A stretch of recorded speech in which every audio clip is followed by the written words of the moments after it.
Hey everyone, it's Aaron with Imperfect Impulses again. I wanted to give you guys an idea about a new way to use your texture fades or your embossing folders. Texture fades are Tim Holtz's and Sissik's versions of embossing folders.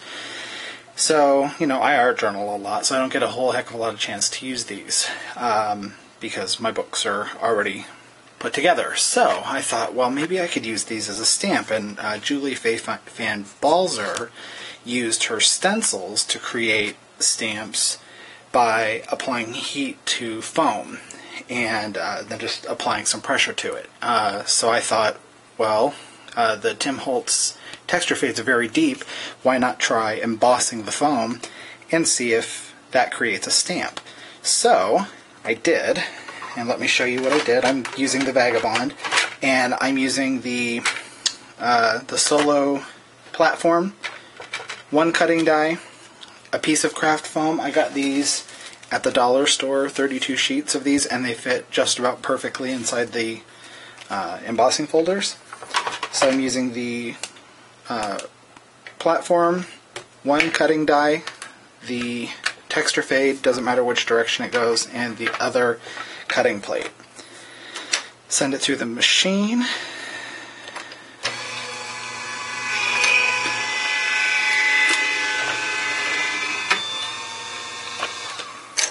And what you will find is you've got one side. This is the side that you would normally use because this is the embossed side. But the debossed side is actually the really deeply etched side, which makes a really good stamp. Now, the thicker the foam, the better. This foam is pretty thin, so it doesn't give a super clear impression, but let me show you the impression you will get from it. Let me pack this away real quick. So, now that you've got your debossed side, you can tell the embossed side is the side that has the raised edges. The debossed side is the side that had the impression pushed into it.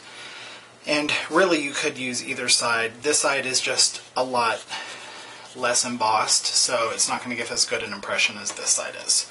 So I'm using Distress Ink in Picked Raspberry. I love pink.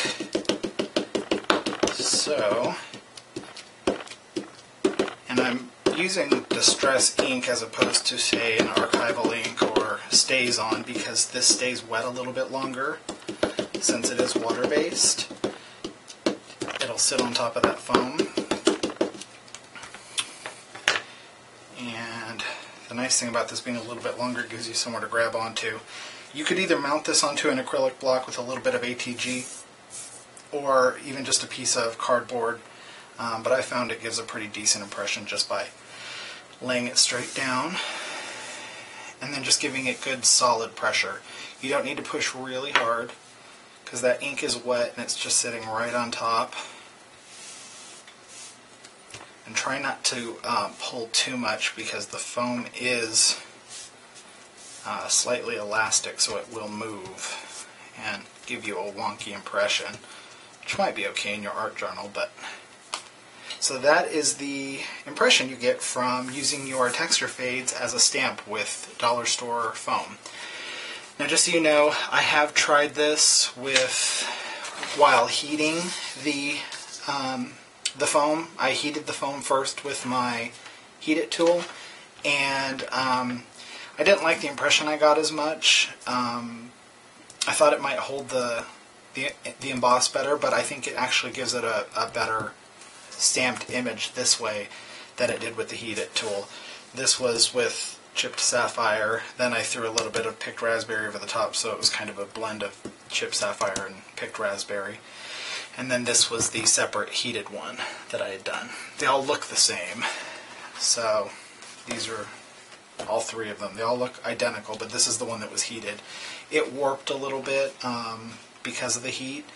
I was hoping the heat would help emboss it a little bit more, but it really just made it warp, so I think that's what gave it not as crisp an image. So go out, use your embossing folders, go to the dollar store, get yourself some cheap craft foam, and play away. So this should work in your Cuttlebug or your Big Shot, any die cutting machine you use. I just love the Vagabond because it's so easy. So Hope it works for you, and hope you use it in your journals. A new way to use something you already have. All right, take care. Bye.